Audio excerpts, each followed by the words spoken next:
வெண்முரசு. மாமலர் 61. வாசிப்பது சந்தீப். 61. தென்முனைக்கன்னி. அன்று இரவு முழுக்க அவள் இனித்துக் கொண்டே இருந்தாள். உடலே தேனில் நாவெனத் திளைத்தது. மாலையில் சிவந்து உருகி முருகி இருண்ட ஒளி, மயங்கி எரிந்து அணைந்த மரங்கள், அந்தியின் இளநீராவிக் காற்று, எழுந்து வலுத்து அடங்கிய புள்ளோசை, அதன்பின் எழுந்த இரவு குளிர், சீவடிகளின் இசை என அனைத்தும் இனித்தன. முற்றிலும் இனித்து இப்படி ஒருத்தி இருக்க முடியுமா? இத்தனை இன்பத்தை மானுடருக்கு அளிக்குமா தெய்வங்கள்? பொறுக்கா என்றால் வஞ்சம் கொண்டு கருக்கட்டும் அவை. எழுந்து தங்கள் படைக்கலங்கள் வீசி எதிர்வரட்டும். அழிக்கட்டும் என்னை. மீளானரகில் தள்ளட்டும். ஆயினும் இத்தருணத்தில் இனித்து இனித்து சாவென்றும் வாழ்வென்றும் இல்லா இருப்பொன்றில் நிறைவேன். இக்கணங்கள் ஒவ்வொன்றும் ஒளிரும் மணிகள். இடைவெளியே இல்லாமல் விண்மீன்கள் செறிந்து உருவான வானம். இது போதும். இருந்து முழுத்து உதிர்வதற்கும் மேல் இப்பெருநிலை. அவள் திண்ணையிலேயே விண்மீன்களை பார்த்துக் கொண்டு படுத்திருந்தாள். பின்னர் அவற்றை விழிக்குள் நிறைத்தபடி இமை மூடினாள். சித்தப்பரப்பில் ஒட்டியிருந்து மின்மினித்தன அவை. எழுந்து பறந்து ஒளிக்கோடுகள் நீட்டின. பின்னி நெய்து வலை என்றாயின. அவற்றில் அவையே சிக்கியிருந்து தவித்தன. உதிர்ந்தன. விழுந்த இடத்தில் பற்றிக் கொண்டு மூண்டெழுந்தன. விழித்தபோது அவள் வெறுங்கூடென்றிருந்தாள்.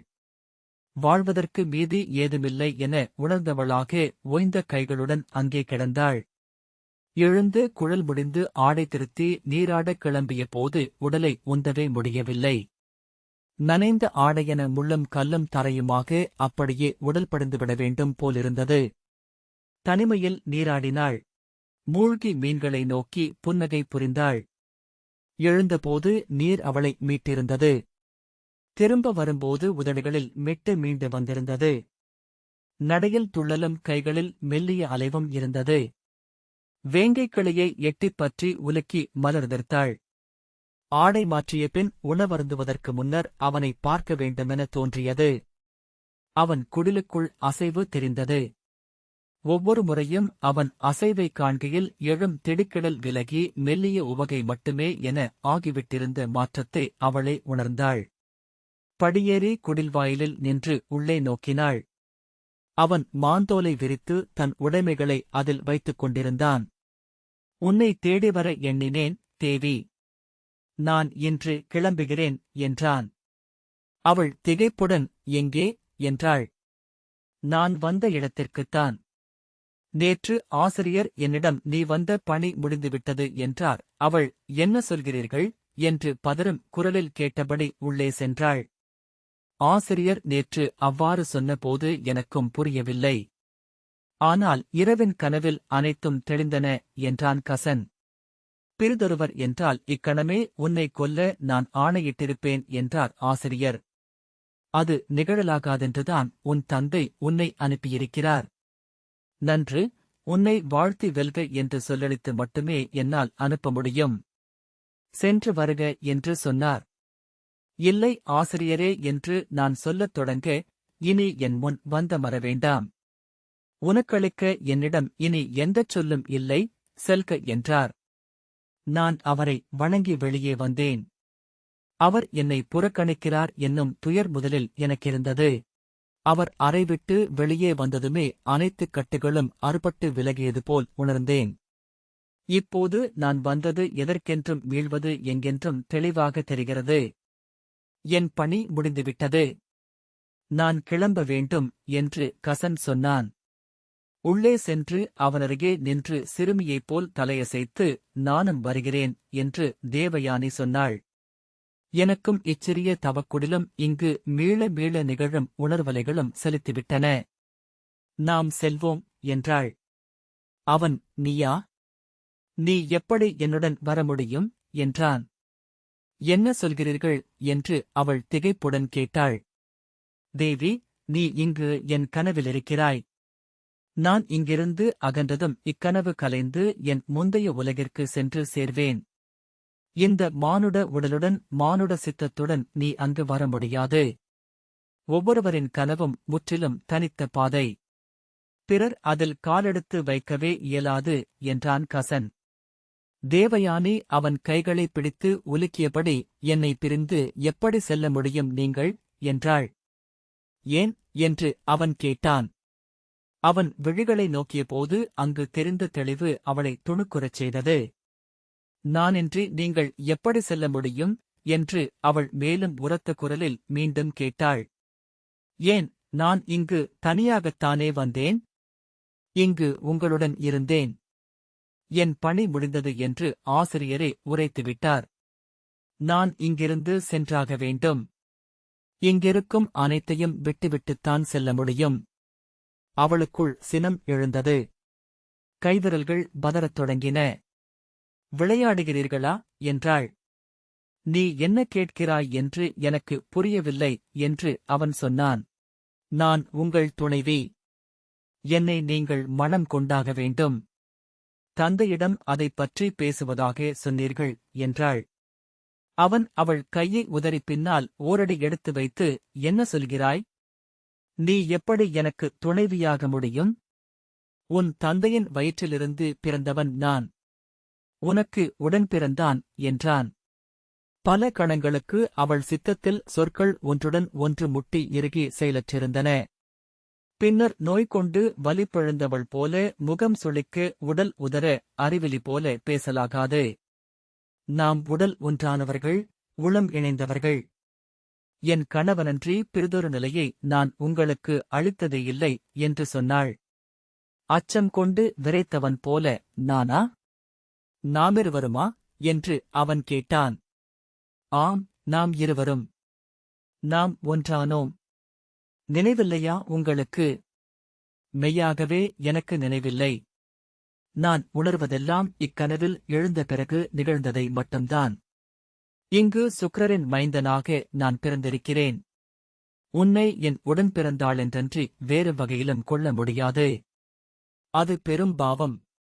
குலப்பழி சேரும். மூதமையர் சீற்றம் கொள்வார்கள். தெய்வங்கள் முனியும் என்றான். அவள், போதும் நிறுத்துங்கள் என்று கூவியபடி பாய்ந்து சென்று அவன் இடைக்கச்சையை பற்றிக் கொண்டாள். துய்த்து தூக்கி எரிந்து செல்லும் இழிமகளென்று என்னை எண்ணினீர்களா?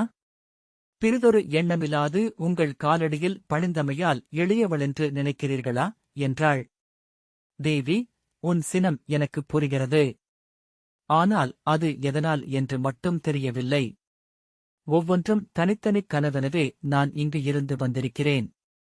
இக்கனவில் நான் உன் தமையன், உன் உடன்குருதியன். ஒருபோதும் உன்னை என் துணைவியாக ஏற்க இயலாது. அதைவிட நான் உயிர் துறப்பேன் என்றான். அவன் உரைப்பதனைத்தும் முற்றிலும் உண்மை என ஒரு கணத்தில் உள்ளமுணர உடல் தளர்ந்து அவள் பிடியை விட்டாள். அறியாது இரு கைகளையும் நெஞ்சில் கூப்பி, அருள் காட்டுங்கள். என்னை கைவிட்டுவிட்டு செல்லாதீர்கள். பிறிதொரு வாழ்வு எனக்கில்லை என்றாள். உங்கள் காலடிகளில் அடிமையென இருக்கவும் சித்தமாகிறேன். பெண்ணென்றும் முனிவர் மகளென்றும் நான் கொண்ட ஆணவம் அனைத்தையும் அழித்து இங்கு நின்று இறைஞ்சுகிறேன். என்னை கைவிட்டு விடாதீர்கள் என்றாள். அச்சொற்களை சொன்னமைக்காக அவளுக்குள் ஆழ்ந்த நிலை ஒன்று கூசியது. எத்தனை முறை எத்தனை ஆண்களிடம் பெண்கள் சொல்லியிருக்கக்கூடியவை அவை! அந்த தன்னிறக்கத்தால் அவள் மெல்லிய கேவல்களுடன் அழத் தொடங்கினாள். அவன் முகம் இரக்கத்தால் கனிந்தது. அவள் கண்களில் நிறைந்து கன்னங்களில் வழிந்து நெஞ்சில் சொட்டிய நீரைக் கண்டு அவன் விழிகளும் நிறைந்தன. தேவி, நீ என்னை வணங்குவதை விட மும்முறை நான் உன்னை வணங்குகிறேன். உன் அடிகளில் என் தலை வைத்து மன்றாடுகிறேன். இவ்வெண்ணத்தை ஒழி. இது நீ கொண்ட பொருந்தா உளமயக்கு. உன் தந்தையின் கருவிலமைந்தவன் நான். நாளை அவருக்கு நீர்க்கடன் செய்ய கடமை கொண்டவன். அவர் குருதி கொண்ட மைந்தன். என் பிறவி முன் வாழ்க்கையின் நினைவுகள் அனைத்தும் நம் தந்தையிடமிருந்து வந்தவை. நாம் இணையக்கூடாது. அவ்வெண்ணமே என் உள்ளத்தைக் கூசி அருவருக்கச் செய்கிறது என்றான். அவள் கூப்பிய கைகள் மேல் தன் நெற்றியை வைத்து தோள்கள் குலுங்க அழுதாள். அவன் அதை நோக்கியபடி அசைவற்று நின்றான். பின்னர், இக்கணத்தில் நாம் எத்தனை பேசினாலும் பொருளில்லை. நான் விலகிச் செல்வதொன்றே வழியாகும். நீயே எண்ணிப்பார். இத்தருணத்தின் உணர்வழுத்தங்கள் விலகுகையில் நான் சொல்வது எத்தனை சரியானதென்று உன் உள்ளமே உணரும் என்றபின் தன் மூட்டையை கையில் எடுத்துக்கொண்டு வெளியேறப் போனான். அவன் உடல் திரும்பியதும் அவள் உடல் அதிர்ந்தது. அவனுடைய ஒவ்வொரு காலடி பதியும் போதும் அது தன்மேல் விழுந்தது போல் விதிர்த்தாள். அவன் கடந்து சென்று முற்றத்தில் இறங்கியதும் வானிலிருந்து சரடருந்து விழுபவளைப் போல அவனுக்குப் பின்னால் விரைந்தாள். நில்லுங்கள் என்றாள். நில்லுங்கள் என்று குரல் எழுப்பிக் கூவினாள். அவன் திரும்பி சினத்துடன், ஏன் கூச்சலிடுகிறாய்? இங்கு நம்மைச் சுற்றி விழிகளும் செவிகளும் நிறைந்துள்ளன. அவர்களால் நம் உணர்வுகள் கதையென ஆகி சிறுமைப்பட இடமளிக்கலாகாது என்றான். அறியட்டும், இவர்கள் அத்தனை பேரும் அறியட்டும் என்றாள் தேவயானி. விண்ணும் மண்ணும் அறியட்டும், நான் உங்கள் துணைவி. நாம் உடல் கூடியவர்கள். நீங்கள் எனக்கு அளித்த சொல் என் கையிலும் நெஞ்சிலும் உள்ளது.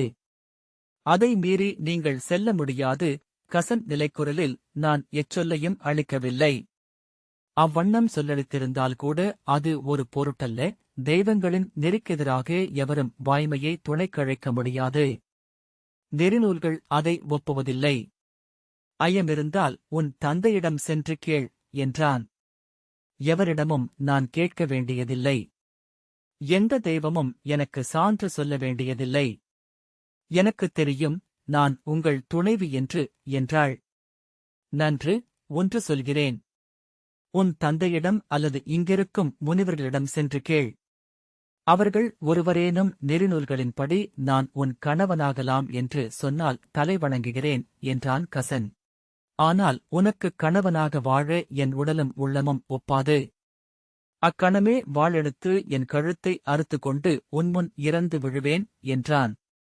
அவள் வஞ்சத்துடன் பற்களைக் கடித்து, அவ்வாறெனில் அதுவே ஆகுக. என் கணவன் என்று ஒரு சொல் உரைத்துவிட்டு இங்கு குருதி சிந்தி வீழுங்கள். உங்கள் உடல் தொட்டு நான் உங்கள் துணைவி என்று சொல்லி துவராடை அணிந்து கைமை நோன்பேற்கிறேன். இப்பிறவி முழுக்க புலனொடுக்கி வாழ்ந்து மடிகிறேன். துணைவி என்று வாழ்ந்தேன், கைம்பெண் என்று இறப்பது அதன் நீள்முறையே. என்னை நீங்கள் துறந்துவிட்டுச் செல்ல ஒருபோதும் ஒப்பமாட்டேன் என்றாள். கண்களில் கடும் சினத்துடன் கசன் அவளை நோக்கி, அவ்வண்ணமெனில் உனக்கொரு வாய்ப்பளிக்கிறேன். எது என் வழியோ அதில் காலுறுதி கொண்டு கடந்து செல்வதே என் தெரிவு. உன்னை துறந்து செல்கிறேன் என்று அறிவித்து என்னை நீ கொல்லலாம். இறந்தவன் உன் கணவன் என்று உலகுக்கு அறிவிக்கலாம். அதன்பின் என்னுடன் நீயும் சிதையேறலாம். நம் இருவர் உயிர்களும் மூச்சுலகுக்கு செல்லட்டும். அங்கு மூதாதையர் முடிவு செய்யட்டும், நீ என் துணைவியாக முடியுமா இல்லையா என்றான். பின்னர் இதழ்கள் ஏளனத்துடன் கோட, ஆணவமும் பெருவஞ்சமும் கொண்டவள் நீ என்று கிருதர் சொன்னார். வஞ்சத்தின் உருவாகவே உன் அன்னை இங்கு வாழ்ந்தாள் என்றார். உனது பேரன்னை வஞ்சப் பெருமகளாக ஏழனையரில் ஒருத்தி என அமர்ந்து பூசையும் பலியும் கொள்கிறாள். நீயும் அவ்வொரு எடுக்கலாம் என்றான். அவள் விழிகளை அச்சமற்ற கண்களுடன் நோக்கி, அதோ சுவரில் மாட்டப்பட்டுள்ளது என் உடைவாள். ஒரே வெட்டில் என் கழுத்தை துணித்து தலையுருள வைக்கும் அளவுக்கு கூறியது. அதற்கு நிகரான கூர்மை உள்ளத்தில் உள்ள எவராலும் அதை கையாள முடியும் என்றான். பல்லை கடித்து இரு கைகளையும் முருகச் சுருட்டி, குருதி கொப்பளித்து செந்தழல் சிவப்பு கொண்ட முகத்துடன் கசிந்து நீர்ப்படலமாகி நோக்கு மறைந்த கண்களுடன் அவள் அங்கு நின்றாள். சீரான காலடிகளுடன் அவன் கோலொன்றை எடுத்து அதில் பொதியை மாட்டில் தோளில் வைத்தபடி அவளை நோக்கினான். ஐயுற வேண்டாம். நம்மிடையே எழுந்த இச்சொல்லாடலை முடிக்கும் எளிய வழி அதுவே என்றான். அவள் உடல் பதறிக்கொண்டிருந்தது.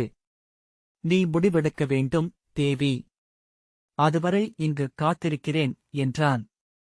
அவள் 100 முறை அந்த வாளை நோக்கி சென்றாலும் உடல் அசைவு கொள்ளவில்லை. பின்னர் வளைகள் ஒலிக்க அவள் இரு கைகளும் தளர்ந்து விழுந்தன. என்னால் இயலாது. ஏனெனில் நான் உடனிருந்தபோது அத்தனை நிகழ்ந்துவிட்டேன். இரவும் பகலும் இனித்து இனித்து பிரிதுருத்தியாக மாறிவிட்டேன். இன்று என் கைகளில் படைக்கலம் நிற்காது என்றாள் தளர்ந்த குரலில். உங்களையல்ல, எவரையும் கொல்ல என்னால் இயலாது. ஆனால் நீங்கள் இங்கு வந்தது ஏனென்று இப்போது தெரிகிறது. என்னை நாற்களக்காயாக நகர்த்தி எந்தையை வென்று சஞ்சீவனியை கொண்டு செல்கிறீர்கள். எதன் பொருட்டு இங்கு வந்தீர்களோ அது நிறைவேறலாகாது என்று நான் தீச்சொல்லிடுகிறேன். அவள் குரல் வஞ்சத்துடன் எழுந்தது. அச்சஞ்சீவனி நுண்சொல்லை ஒருமுறை கூட உங்கள் நான் இனி சொல்லலாகாது என்றாள். அவன் திகைத்து ஏதோ சொல்ல முயல கை நீட்டி, நீர் கற்ற வேதச்சொல் அனைத்தும் கோடைவானில் முகிலென கரைந்து மறைக என்றாள். இடறி அழுக என்றான குரலில் நெஞ்சம் எரியும் போதும் இதற்கப்பால் ஒரு கடுஞ்சொல் எடுக்க என்னால் இயலவில்லை. அன்னை என்றிருப்பதைப் போல் ஆற்றலின்மை பிறிதொன்றில்லை. இப்புவியில் உள்ள அனைத்து உயிர்களும் மிதிக்க கிடக்கும் நிலப்புழு என ஆகும் நிலை அது என்றபின் திரும்பி இறங்கி படிகளில் கால் வைத்து விழுந்துவிடப் போகிறவள் போல் தள்ளாடினாள். தலை குனிந்து கைகளை கோத்து நின்று தன்னை நிலை திரட்டிக் கொண்டு தன் குடில் நோக்கி ஓடினாள். படிகளில் இறங்கி அவள் பின்னால் வந்த அவன் உரத்த குரலில், நான் தீச்சொல்லிடுகிறேன். நான் சொன்னவை மெய்யென்றால் உன் ஆணவம் முற்றழிந்து வெறும் பெண்ணென உணர்ந்து நிலம் ஒட்டிக் கிடந்து இறப்பாய். அன்று நீ உதிர்க்கும் கண்ணீர் காண நான் வந்து நிற்பேன் என்றான். அவனை திரும்பிப் பார்த்தபின் பற்கள் உரசிக்கொள்ள நெஞ்சிலிருந்து எழுந்த சொற்களை முற்றிலும் மறுக்க நின்று துடித்தபின் திரும்பி நடந்து தன் குடிலுக்கு சென்றாள் தேவயானி. தேவயானியின் சிற்றாலயத்தின் படியிலமர்ந்து முண்டன் சொன்ன கதைகளைதான் கேட்டுக் கொண்டிருப்பதை உணர்ந்து நிலை மீண்டான் பீமன். திரும்பி கருவறைக்குள் பீடத்தில் அமர்ந்த சிலையை பார்த்தான். அவ்விழிகள் சற்று முன்பு வரை நோக்கு கொண்டிருந்தன என்றும் தான் விழி திருப்பியபோது தன்மைக்கு மீண்டன என்றும் தோன்றியது. திறந்த வாயிலின் வழியாக வந்த வெளிச்சம் சிலையில் படிந்து பெரிய குழல் முடிச்சிலிருந்து கன்னம் தோள் இடையென விழுந்திருந்தது. கரிய சுடர். இளங்காற்றடித்தால் அது அசைவு கொள்ளக்கூடும். முண்டன் ஆணுக்கு போர் தோல்வி, பெண்ணுக்கு கைவிடப்படுதல் இரண்டும் இறப்புக்கு நிகரான தருணங்கள். முற்றிறப்பு எளிது, அது முடிந்து போவது. மீண்டெழும் வாய்ப்புள்ள இறப்பென்பது மாளா துயர்பெருக்கு. அந்த மீண்டெழும் நுனிவரை ஒவ்வொரு கணமும் ஒவ்வொரு அணுவும் இறப்பை நீட்டிக்க வைக்கும். அது கோடி இறப்பின் நிறை என்றான். கசன் கிளம்பிச் சென்றான் அல்லவா என்று பீமன் கேட்டான். ஆம், அவன் மீண்ட பின்னரே அவன் எதையும் கொண்டு வரவில்லை என பிரஹஸ்பதி உணர்ந்தார். அவன் எங்கு சென்று எவ்வண்ணம் மீண்டான் என்றே அவனுக்கு நினைவிருக்கவில்லை. தேவர்கள் சஞ்சீவினியை அறியவே இல்லை. ஆனால் சுக்கிரர் அன்னும் சொல்லை கையாள்வதை ஒழிந்தார். ஆகவே போர் இரு பக்கமும் நிகர்நிலையில் முடிந்தது. மண்ணில் ஓர் இந்திரன் என்று விருஷபர்வனை தேவர் ஏற்றுக்கொண்டனர் என்றான் முண்டன். சுக்கிரரின் குறுநிலை விட்டு சென்ற கசன் திரும்பிப் பார்க்கவே இல்லை. அம்பு நீரில் என காட்டுக்குள் சென்று மறைந்தான். அவன் வந்ததே இல்லையோ என ஐயம் எழுமளவுக்கு முற்றிலும் மறைந்தான். அங்கே எழும் ஒரு சிறு அசைவு கூட அதே புள்ளியில் அவன் மீண்டும் தோன்றி வரக்கூடும் என்று தோன்றச் செய்தது. அந்தப் புள்ளியை நோக்கி விழி நிறுத்தி தன் குடில் வாயிலில் அவள் நின்றிருந்தாள். சித்தம் அசைவற்றிருந்தனால் அவள் விழிகளும் அசைவிழந்திருந்தன. அவன் செல்வதை குடிலில் இருந்த பிறர் உணர்ந்தனர். அவனுக்கு வாழ்த்துரைக்கவும் முறைமைச் சொற்கள் சொல்லி விடையளிக்கவும் பலர் விழைந்தனர். அவர்கள் அவளை எண்ணி தயங்கி தங்கள் முற்றங்களிலும் அடுமனைத் திண்ணைகளிலும் ஓசையின்றி நின்றிருந்தனர். அவன் மறைந்த பின்பு மெல்ல நிலை மீண்டு மூச்சு ஒலிக்க ஆணையும் குழலும் திருத்தி தங்கள் இடங்களுக்கு செல்லத் திரும்பிய போது அவள் அப்புள்ளியிலேயே உறைந்துவிட்டதைக் கண்டு ஒருவரையொருவர் நோக்கிக் கொண்டனர். மேலும் சற்று நேரம் நின்று அவளை நோக்கினர். முற்றிலும் அசைவற்ற சுடர் அளிக்கும் அச்சம் என்னவென்றறிந்தனர். தங்கள் அறைகளுக்கு மீண்ட பின்னர்தான் உள்ளம் படபடத்துக் கொண்டே இருப்பதை உணர்ந்தனர். சாளரம் வழியாக பார்த்து தங்களுக்குள் தாழ்குரலில் பேசிக் கொண்டனர். அங்கேயே நின்று கொண்டிருக்கிறார் என்றாள் அடுமனைத் தலைவி. இயல்புதானே என்றாள் ஒரு முதுமகள். நெடுநேரமாக நிற்கின்றார் என்றாள் அடுமனைப் பெண்டு. காலம் மறந்திருக்கும். உள்ளம் சில பொழுதுகளில் காலம் நிகழாத களம் ஆகிவிடும். ஆனால் உடல் ஒருபோதும் காலத்தை மறக்க முடியாது. அது எழுந்து உள்ளத்தை அசைக்கும். அப்போது மீண்டு வருவாள் என்றாள் சத்வரின் முதுதுணைவி. சுக்கிரரின் குடில் தென்னையில் நின்றிருந்த சத்வர் கிருதரிடம் அவளுள் இப்போது என்ன நிகழ்கிறதென்று எந்தக் காவியமாவது சொல்லியிருக்கிறதா என்றார். அத்தனை காவியங்களும் அதை சொல்லவே முயல்கின்றன. எப்போதும் சொல்லப்படாத ஒன்று எஞ்சுகிறது. ஆகவேதான் ஒன்றிலிருந்து ஒன்றென காவியங்கள் எழுந்து கொண்டிருக்கின்றன என்றார் கிருதர். அவளை நோக்கியபின் தலையை அசைத்து என்னவென்றியாமல் நெஞ்சும் வயிறும் பதைத்துக் கொண்டே இருக்கின்றன சத்வரே என்றார் கிருதர். சிறுமியாக இவளை பார்த்திருக்கிறேன். ஒருபோதும் இப்பெருந்துயர் வடிவில் அவளை காண்பேன் என எண்ணியதில்லை. அவளை நோக்கியபடி கால் தளர்ந்து மெல்ல திண்ணையில் அமர்ந்தார். கைகளை முழங்காலில் நாட்டி அதில் தலையை வைத்து அவளை நோக்கியபடி அமர்ந்திருந்தார். நான் சென்று அவளை அழைக்கலாமா என்று எண்ணுகின்றேன் என்றார் சத்வர். கிருதர் வெறுமனே தலையை மட்டும் அசைத்தார். இரு படிகளில் இறங்கிய பின் சத்வர் தயங்கி கிருதரிடம், ஆனால் அத்தனிமைக்குள் நுழைய பிற மானுடருக்கு உரிமை உண்டா என்ன? அங்கு இப்போது தேவர்களும் தெய்வங்களும் கூட விலகி நின்றிருப்பார்கள் அல்லவா என்றார். கிருதர் அச்சொற்களை கேட்டதாக தெரியவில்லை. சத்வர் சென்று திண்ணையின் பிறிதொரு மூலையில் அமர்ந்து தேவயானியை பார்த்துக் கொண்டிருந்தார். அப்பால் குடில்களிலிருந்து ஒவ்வொருவராக வந்து தேவயானியை நோக்கிக் கொண்டிருந்தனர். காற்றில் ஆணையும் குழலும் அசைந்தாட அவள் நின்றிருந்தாள். அவ்வசைவுகள் அனைத்துமே அசைவின்மை என்று தோன்றும் அளவுக்கு அவள் விழிகள் நிலை கொண்டிருந்தன.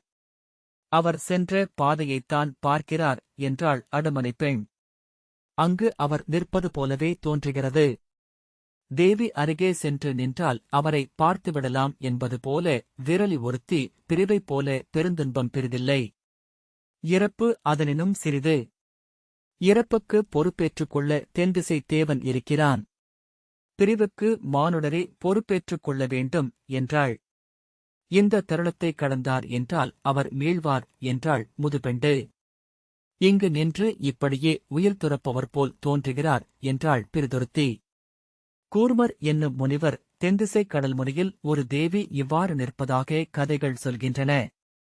அவள் நிற்கத் தொடங்கிய பின்னரே பாரத வருஷத்தின் பெருநிலம் அவளுக்குப் பின்னால் பெருகி உருவாகியது என்கின்றது திருசமுத்திர பிரபாவம் என்னும் நூல்.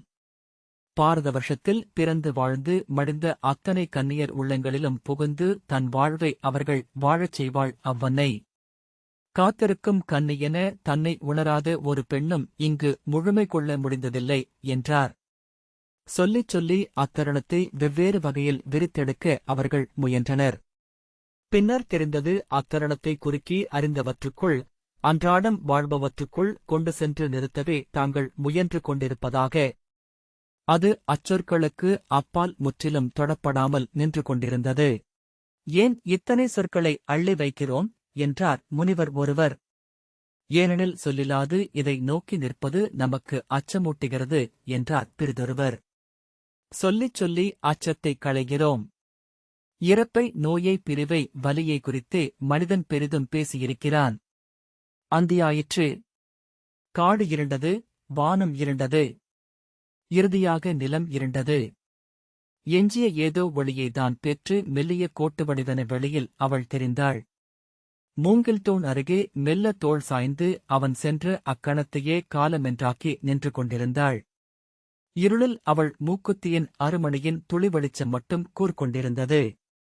இந்த வாசிப்பை கேட்டதற்கு நன்றி.